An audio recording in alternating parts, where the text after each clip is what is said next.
A Pedro Sánchez siempre le ha preocupado mucho cómo le recordará la historia. Y precisamente el socialista ha hecho historia al convertirse en el primer presidente de la democracia en que acude como testigo en la fase de instrucción de un proceso judicial. Además, por las investigaciones sobre su mujer, Begoña Gómez, por presuntos delitos de tráfico de influencias y corrupción en los negocios. Sánchez ha guardado silencio frente al juez Peinado, el mismo silencio que ha mantenido los últimos días sobre el fraude electoral que ha cometido el régimen de Nicolás Maduro en Venezuela. Para hablar de estos temas contamos con Francisco Rosell, director de Voz Populi, bienvenido. ¿Qué tal, Borja? Muy buenas. Y con Manuel Marín, adjunto al director. ¿Cómo estás? ¿Qué tal? Muy buenas tardes. Hay que abordar en primer lugar esa declaración histórica de Pedro Sánchez, tan preocupado por formar parte de la historia. ¿Cuál es vuestro primer vistazo a este acontecimiento que ha acaparado toda la atención el día de hoy? Bueno, el hecho es histórico sin duda, que una comitiva judicial entre en el Palacio de la Moncloa para tomar declaración como testigo al presidente del Gobierno no lo habíamos visto nunca, en una situación absolutamente inédita y que marca un jalón en la trayectoria del propio Pedro Sánchez y de la propia democracia española, ¿no? Y por otro lado, pues bueno, ha ocurrido lo previsible. Todos sabíamos que para Sánchez declarar como testigo era una papeleta complicada, porque como testigo tenía que decir la verdad, y precisamente Sánchez, su carrera política no ha sido precisamente de la mano de la verdad, sino de la mentira, aunque es cierto también que él jura su cargo cada vez que se acerca al Palacio de la Moncloa, las veces que se ha acercado, y ha jurado guardar y hacer guardar la Constitución y lealtad al rey, y evidentemente ni una cosa ni la otra lo ha hecho. Pero sí se colocaba en una tesitura complicada, tenía que dejar de declarar como testigo, decir la verdad, en un asunto que le afecta a él directamente y le afecta a su mujer, porque el llamado caso Begoña Gómez no es tal, es el caso del matrimonio Begoña Gómez-Pedro Sánchez. Sin el uno sin el otro no podía haberse constituido la Moncloa como una oficina de tráfico de influencias y de negocios, ¿no? Hoy además ha dado las circunstancias que por todo ello ha motivado que Sánchez, que dijo que quería declarar como por escrito, no lo ha hecho ni de una forma y de otra, era evidente, no podía declarar sin comprometerse. No es evidente. Fijaros que estamos hablando de una cosa inédita o que estamos hablando también de una cosa insólita, ¿no?, en nuestra democracia. Para mí el grave problema es justo casi el contrario, que estemos normalizando algo que es insólito o que es inédito, que prácticamente, como todo pilla además en una etapa de verano, con muchos españoles de vacaciones, pues prácticamente pueda llegar a pasar de alguna manera como una noticia secundaria. No debemos normalizar, uno, que un presidente del Gobierno tenga dos familiares, no solamente el caso de Begoña Gómez, sino también su hermano, imputados en procedimientos penales, en dos juzgados distintos, en dos provincias distintas, y todo por cuestiones de privilegio, de favoritismo, de aparente, de presuntos delitos vinculados con la posición social, empresarial, personal que ellos han ido alcanzando justo desde que Pedro Sánchez llega al poder. Segundo, a mí no me extraña nada que no haya declarado. Todas las apuestas aquí en redacción eran esas. Yo me basaba en una cuestión muy elemental. Begoña Gómez, de la que se dijo en el Congreso, lo dijo Sánchez, que es una ciudadana particular, que es un ejemplo, digamos, de limpieza profesional, ¿no? Que no tiene tacha, que su labor es perfectamente honesta. No sé por qué no se negó a declarar cuando pudo hacerlo, ¿no? Habiéndose negado ella como imputada, yo tenía claro que Sánchez se iba a negar también como testigo, independientemente de todo lo que se nos ha mareado en los últimos días, si lo iba a hacer en calidad de presidente del Gobierno o lo iba a hacer en calidad de marido, si lo iba a hacer por escrito o lo iba a hacer verbalmente. El hecho de que haya una comitiva judicial, un juez entrando a la Moncloa a tomar declaración en un proceso de instrucción como testigo a un presidente del Gobierno, no es que sea inédito, es que no debemos normalizarlo porque es verdaderamente grave. Tú, Manuel, que conoces bien cómo funcionan los procedimientos judiciales, la letrada de Vox, Marta Castro, cuando ha finalizado esa no declaración de Pedro Sánchez, ha dicho que iba a tener consecuencias, porque claro, él argumentaba que se acogía a su derecho a no declarar sobre su mujer, pero sin embargo aquí hay otras personas investigadas sobre las que el presidente sí que podría haber dicho algo, ¿no? Carlos Barrabés, por ejemplo, con el que se reunió en Moncloa. ¿Hay alguna vía por ahí que pueda hacer que Sánchez hable definitivamente, o cuál sería el procedimiento que seguiría? No, porque independientemente que los abogados de la acusación digan que puede tener consecuencias, no me cabe duda, es su planteamiento. Ellos están acusando, otros tratan de defenderse. Yo creo que la línea de defensa que tiene ahora mismo Begoña Gómez y Pedro Sánchez es bastante sencilla, es negarse a hablar y tratar de apartar al juez. Ahora hablaremos de toda la maniobra para intentar apartar al juez. Pero no, hombre, yo creo que si los abogados de la acusación saben que incluso aunque tú vayas a responder a preguntas sobre Barrabés o sobre el rector de la Complutense, también puedes ahí tangencialmente incorporar elementos incriminatorios contra tu mujer. Si no contestas, no contestas a nada. No puedes disociar a Barrabés o las actividades de Barrabés, porque lo que se investiga íntimamente son precisamente las vinculaciones empresariales de Barrabés con Begoña Gómez, con lo cual contestar a unas defensas o no tiene sentido. Si no declaras, no declaras, porque cualquier cosa que digas, en el ámbito que digas, puede ser perjudicial. Yo eso sí lo entiendo perfectamente. Hemos sido testigos durante los últimos días de esas presiones, múltiples presiones que ha recibido el juez Peinado por parte de varios miembros del Consejo de Ministros, y este mismo martes, el mismo martes que Sánchez se niega a declarar, le ha puesto una querella al juez Peinado por prevaricación. Paco. Bueno, hemos escuchado no solamente descalificaciones, se le ha denigrado, y además se ha hecho por parte de dos miembros del Consejo de Ministros que son jueces, el ministro del Interior y la ministra de Defensa, en un caso absolutamente insólito. Y hoy sí, efectivamente, se ha presentado esa querella por prevaricación, que es una vieja argucia que es antigua en el procedimiento judicial español, que se llama una querella a la catalana. La querella a la catalana se traduce: te doy para que no me des.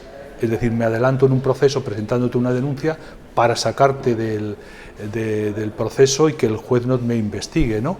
Y eso es lo que se pretende, tan antigua como fue a propósito de un pleito que hubo unos genoveses que querían cobrar una cantidad a unos comerciantes catalanes, y los catalanes utilizaron la estrategia de presentar una demanda adelantándose para no pagar la deuda.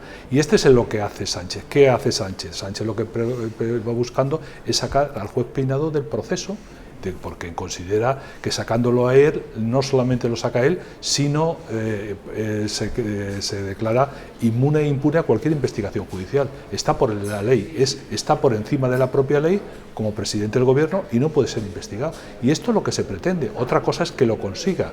A mí me parece que no lo va a conseguir en ese aspecto, conociendo un poco los precedentes que hay al respecto, y sobre todo la querella que ha presentado, los términos que lo ha presentado la Abogacía del Estado. Me llama la atención además que no haya sido el abogado general del Estado el que lo haya presentado, sino una subordinada suya la que lo ha hecho. Pero es un viejo recurso para intentar sacar y quedar fuera de la investigación, porque Sánchez se considera inmune y no está dispuesto a ser investigado, y por eso su ataque al Poder Judicial y en concreto al propio juez, pero también cómo intenta amordazar a la prensa, solo hablando de los pseudomedios, etcétera, etcétera. Y por tanto hay mucho en juego en este proceso. Si un presidente de gobierno tiene que dar explicaciones, no solamente explicaciones políticas, que yo creo que lo que ha ocurrido con Sánchez ya merecería una reprobación política y que le hubiera costado el puesto. En otras democracias sucede así, pero tampoco no quiere responsabilidades políticas ni responsabilidades judiciales, y eso es lo que ha buscado hoy con esta querella por supuesta prevaricación contra el juez Peinado. La abogada que, por cierto, trabaja también para la empresa pública ENISA, donde acabó el famoso Borja Cabezón después de ese puesto de embajador para la COVID, que todavía estamos esperando a ver qué informes, esos informes diarios que se supone que trabajaba, todavía estamos esperando para verlos. Manuel, ¿tú qué opinas de esta jugada desde Moncloa? Yo creo que la querella tiene varios elementos. El primero de ellos es que es una querella instrumental. Es un instrumento para intentar apartar a un juez que le resulta incómodo. Está investigando a su mujer y desde esa perspectiva es una querella instrumental. Es decir, ni el propio gobierno, ni me temo que la Abogacía del Estado, creen que este juez haya prevaricado. Habrá podido cometer algún error, pero prevaricar no creo que haya prevaricado. Lo que pasa es que hay que intentar apartarlo. Segundo, creo que es una querella maliciosa. Es una querella maliciosa con una nula capacidad de prosperar. Ahora mismo se querella contra el juez. Esto lo tiene que resolver el Tribunal Superior de Justicia de Madrid, porque el juez está aforado ante el Tribunal Superior, y yo creo que no hay ninguna posibilidad por esto que estamos hablando, ¿no? La tipificación concreta de la prevaricación judicial es tan taxativa, es tan clara, tiene que ser tan burdo y tan grosera la decisión injusta que toma, que a mí me parece absolutamente inviable. Y luego hay un tercer asunto que quiero hacer hincapié, que es el del papelón de la Abogacía del Estado. No es tanto Paco quien la firma o no, que podemos preguntarnos si lo hace el gran jefe de la abogacía o el primero que pase por ahí, ¿no? No, es el hecho de recordar cómo cuando, después de su huida, y es procesado en ausencia, digamos, Carles Puigdemont, plantea desde Waterloo, plantea una querella y plantea una denuncia contra el juez Pablo Llarena, el juez instructor que estaba investigando su caso. En aquel momento, siendo ministra de Justicia Dolores Delgado, se le niega a Pablo Llarena la opción, la posibilidad de que le defienda la Abogacía del Estado. Él sí estaba en un ámbito de Abogacía del Estado. Hoy media querella, si se lee atentamente, media querella que se presenta contra el juez Peinado, plantea que es porque esto es un ataque de Peinado a la institución, no en concreto una citación a Pedro Sánchez, sino a la institución. Entonces busca argumentar y forzar y reargumentar y volver a plasmar que es una decisión contra la institución, un forzamiento contra la institución que representa la presidencia del gobierno. Y yo creo que no tiene ningún tipo de trayectoria. Jurídicamente, yo creo que es un planteamiento desesperado y además contradictorio, y políticamente yo creo que es una huida hacia adelante que tiene poco sentido, porque es que además lo que consigue es prolongar la proyección del foco de atención sobre su mujer y sobre él mismo, más tiempo. Bueno, sí. Esto es muy importante, esto que acaba de comentar Manolo, lo que sucedió con el juez Pablo Llarena. Es verdad que el juez Pablo Llarena casi se le obligó a que se pagara de su bolsillo su propia defensa frente a la querella que había presentado Puigdemont. Es verdad, ciertamente, que luego el movimiento de la opinión pública cambió esa situación, pero la actitud inicial del gobierno y de la ministra de Justicia es que se la abonara de su propio bolsillo, mientras Sánchez no solamente se arroga esa condición del presidente del gobierno para que sea la Abogacía del Estado, sino casi se la extiende a su mujer, ¿no? Donde ya se ha extendido como una normalidad que la mujer del presidente es la presidenta, como dijo Patxi López, y que incluso su centro de negocios es la Moncloa, el centro de negocios de la propia mujer del presidente del gobierno, como dice su abogado defensor. Por tanto, me parece una referencia atinada, es decir, cómo aquellos que defendieron el Estado de Derecho en España, pues llegó un momento casi que estuvieron a punto de su propia defensa. Y luego no solamente el papel de la abogacía, estamos hablando de la abogacía, pero no olvidemos cuál está siendo el papel de la Fiscalía General del Estado. Es decir, en la práctica es abogado defensor del propio Pedro Sánchez y de su mujer también, ¿no? Abandonando su responsabilidad como parte del Ministerio Público, es decir, defensa del interés general. Esto explica que, por ejemplo, en el último informe, que no se le ha dado la importancia porque ocurren tantas noticias en España en los últimos días, que el último informe sobre el Estado de Derecho en España, una de las dos advertencias que se hicieron fueron, una, las presiones a los jueces, que hoy ha tenido su plasmación en esta querella por prevaricación que se ha presentado el propio Pedro Sánchez contra el juez Peinado, y la falta de independencia de la Fiscalía General del Estado. Es decir, dos cosas capitales que nos equiparan a países como Hungría o Polonia en otro momento, es decir, países donde el estándar y los parámetros del Estado de Derecho están a unos niveles más bajos. Pero esto es a donde nos lleva el propio Sánchez, que ha utilizado la Moncloa como fortín de su defensa, ¿no? Bueno, es que nos hemos acostumbrado, ¿no?, a que cada semana la rueda de prensa del Consejo de Ministros se haga una defensa de una ciudadana particular, como es la esposa del presidente, que no es una institución de cara a nuestra Constitución, ¿no? Pero bueno, hay que hablar de otro hecho histórico también, como le gusta a Pedro Sánchez, y es esa concesión sin precedentes que ha tenido en ese preacuerdo el Partido Socialista de Cataluña con Esquerra, esa cesión de la Hacienda a Cataluña, que claro, es una concesión para el separatismo que ha generado un revuelo como no puede ser de otra manera y que rompe con el principio de solidaridad entre las comunidades autónomas. ¿Cómo observáis esta noticia también? Hombre, yo creo que no rompe con el principio de solidaridad, porque el principio de solidaridad ya está quebrantado desde hace muchísimo tiempo. Desde el punto y hora que los gobiernos, los nacionalistas catalanes siempre han tenido el voto de oro en los presupuestos y elementos fundamentales de la Constitución, como fue el Fondo de Compensación Interterritorial, todo eso se ha devaluado sistemáticamente. Por tanto, la solidaridad ya viene muy dañada junto a lo que ocurre con el cupo vasco, no con el concierto, son dos conceptos diferentes. Una cosa es el concierto y otra es la negociación de la cantidad periódica que se hace con el País Vasco y que al final, digamos, una comunidad rica como el País Vasco, digamos, recibe en lugar de dar al conjunto de España, ¿no? Por tanto, a mí lo que me parece que es un elemento de fractura territorial de España. Sacamos, España está siendo sacada por el independentismo fuera de Cataluña, y una de las piezas de la presencia del Estado es la administración, la Hacienda, ¿no?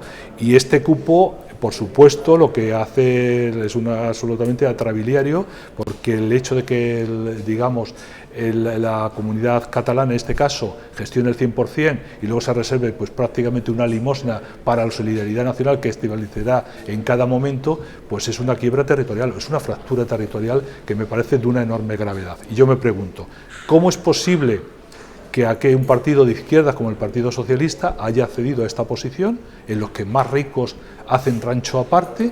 Y en segundo lugar me pregunto, ¿cómo es posible, entre otras cosas, que la ministra de Hacienda, que hace 15 días decía que eso no iba a ser posible? Todos sabemos que con el sanchismo nunca jamás quiere decir por ahora sistemáticamente, pero ¿con qué cara va a ir Andalucía a defender esa situación? Y quien dice Andalucía, estamos hablando del resto de España, podemos ir a Aragón, Valencia, que es una otra comunidad infrafinanciada, o cualquier otro territorio. Es que es la fractura. Muchas veces cuando se dice España no se rompe, bueno, España no se rompe porque si lo que quiere es que se rompa a trozos con un martillo no se va a producir, pero si una parte ya vive como si fuera fuera de España y con un sistema propio, pues evidentemente se ha fracturado. Y luego otra cosa también muy importante, el tema de sacar el español fuera del sistema de Cataluña. Que parece que ha pasado desapercibido. Es un peso, digamos, un pago sorprendente que siempre negó Sánchez, pero bueno, Sánchez vive de negar aquello que termina confirmando para fortificarse en la Moncloa, ¿no? Sí. Claro, es que es verdad que este último punto que comentaba Manuel, Paco, ha pasado más desapercibido, ¿no? Pero claro, es que ahonda más ese preacuerdo en la marginación del español en las instituciones públicas y en la educación catalana. Pero bueno, sí. Manuel. No es solo la marginación del español o la erradicación del español de las aulas prácticamente, es el hecho de que un reconocimiento de selecciones catalanas en competiciones internacionales, es la entrega del aeropuerto del Prat. Es un montón de cuestiones que tienen que ver no solamente con la atribución de un pacto fiscal, ¿no? Tiene que ver con la propia identidad, el reconocimiento de una identidad catalana. Vamos a ver, lo que se está haciendo con esto es dotar a Cataluña de una estructura de Estado, de una estructura esencial de Estado, que es la autofinanciación, porque a partir de ahí empiezan muchas otras estructuras, pero la de la financiación, la de la absorción por parte de la Generalitat, de la recaudación y la gestión de todos los impuestos, sin que conste en la letra pequeña de este acuerdo nada de qué parte, porque por lo menos es constitucional el cupo, el concierto vasco, y se sabe que revierte una parte en el resto del Estado español. Aquí no sabemos absolutamente nada de todo esto. Estructura de Estado, en primer caso.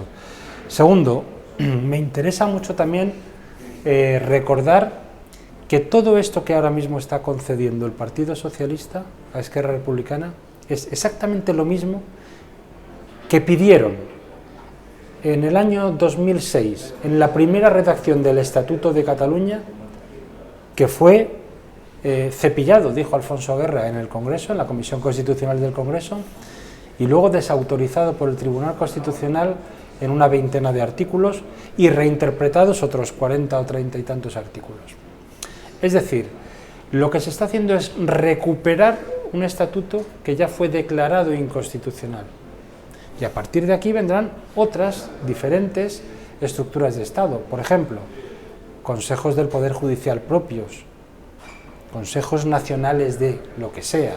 Es decir, al final lo que se está dando a Cataluña es una atribución específica, un reconocimiento de Estado. No se avanza en la soberanía fiscal, no se avanza en el autogobierno. Todas estas palabras con las que se maquillan, esos eufemismos con los que maquillamos en lo que realmente está ocurriendo, es un desapoderamiento consentido del Estado por parte del Estado. Y me parece extremadamente grave. Hay una tercera derivada interesante, y me pregunto, para que esto salga adelante cuando se lleve al Parlamento en los próximos meses, ¿lo va a apoyar Junts? Porque si no lo aprueba Junts, esto no se aprueba. Tengo curiosidad por saber cómo se toma Puigdemont no es de acuerdo, le van a poner ante la trampa. Oiga, ¿cómo no va a apoyar usted el mayor autogobierno posible y tal y cual? Pero me da la sensación de que la investidura de ella se hace a costa de los cimientos de nuestra nación. Pues es pero Puigdemont lo que hará será pedir 2 huevos duros más. Es decir, no se apartará de ese acuerdo, lo que querrá más sobre esa situación es que en la práctica lo que se está legitimando por otra vía es digamos, el plan Ibarretxe, interiorizado por el Partido Socialista y avalado por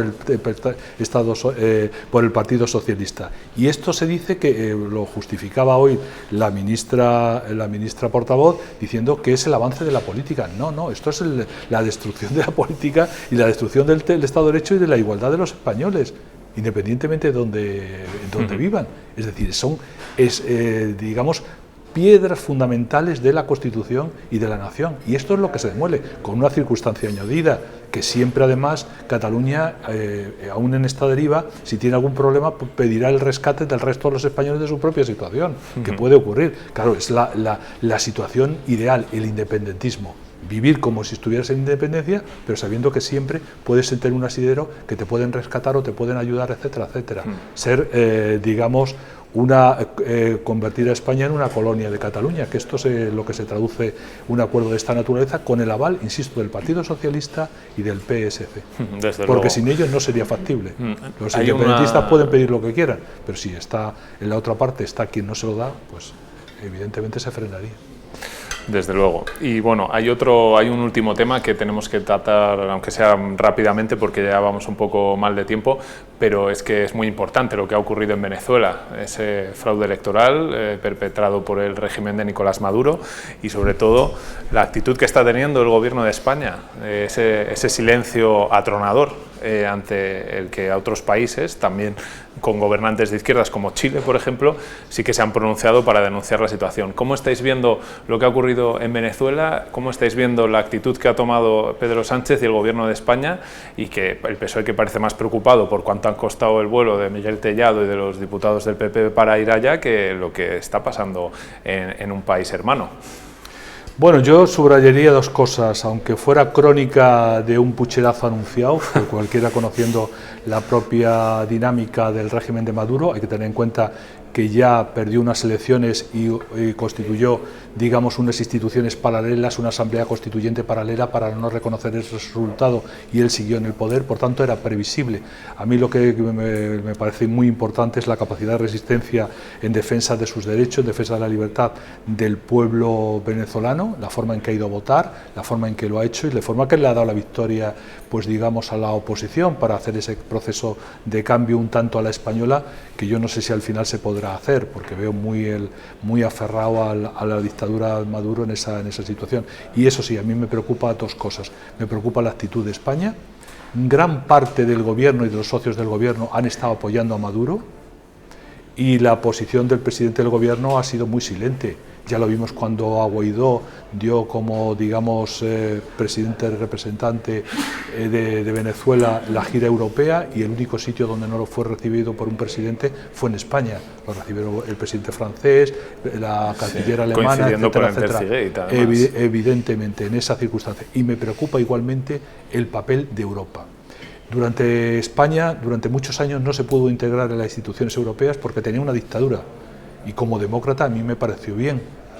Lo que no entiendo es que esa Europa de las libertades, de los derechos fundamentales, esté callada ante un golpe de Estado como el que se acaba de producir, un pucherazo como el que se acaba de producir en el caso de Venezuela. Y hay una persona que tiene mucha responsabilidad en ese papel, España, y singularmente José Borrell, que ha sido una persona que, por ejemplo, en defensa de los constitucionalismo en Cataluña, levantó la bandera y luego se ha terminado plegando al independentismo, y en el caso de lo que ha ocurrido en el caso de Venezuela, otro tanto, y no digamos del papel absolutamente detestable y del enriquecimiento personal del expresidente Rodríguez Zapatero. Me parece tremendo.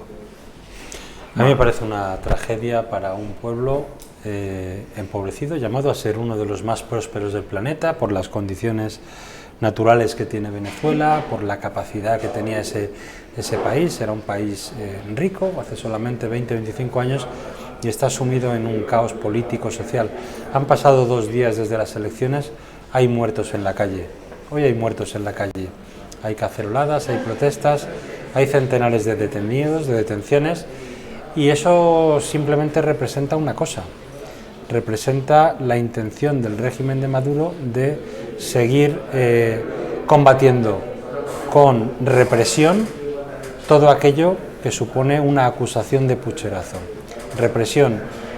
La primera persona que salió después de que se diesen por válidos los resultados electorales en la Comisión Nacional fue el fiscal general del Estado, con una amenaza a María Corina Machado y a los líderes de la oposición. Y después ha habido un mensaje de Nicolás Maduro diciendo que se ha acabado la permisividad. Quien quiera entender, que entienda. Por parte de Europa, el silencio no es que sea atronador, como tú decías, es que es un silencio impropio de regímenes que defienden la democracia, que se empeñan en que nosotros en Europa defendamos principios y valores democráticos, y sin embargo cuando ocurren estas cosas la desvinculación sea absoluta. Y por parte del gobierno español es esa ambivalencia tan extraña de sacar inmediatamente al ministro de Exteriores diciendo que hasta que no se recuente y no haya recuento oficial, nosotros dudamos. El presidente del gobierno calla y Rodríguez Zapatero asiente con un partido de gobierno hoy que se sienta en la mesa del Consejo de Ministros, que se llama Sumar, y con el apéndice que tiene de Podemos, celebrando, bailando con el triunfo de una dictadura, porque esto no es una democracia, es una dictadura. Pues tenemos que terminar aquí y nos quedamos con esas reflexiones y esas denuncias tan importantes sobre lo que está sucediendo. Muchas gracias, Manuel Marín. Buenas tardes. Y gracias, Francisco Rosell. Muy buenas. Dice un amigo venezolano, Omar, de 30 años, que no sabe si llegará a ver el día en que Venezuela vuelva a estar reconstruida, porque es muy difícil construir un país y muy fácil destruirlo. Por eso es tan importante la conciencia pública. Pasen un buen verano. Aquí en Voz Populi seguiremos dando la batalla. Gracias por vernos y por leernos.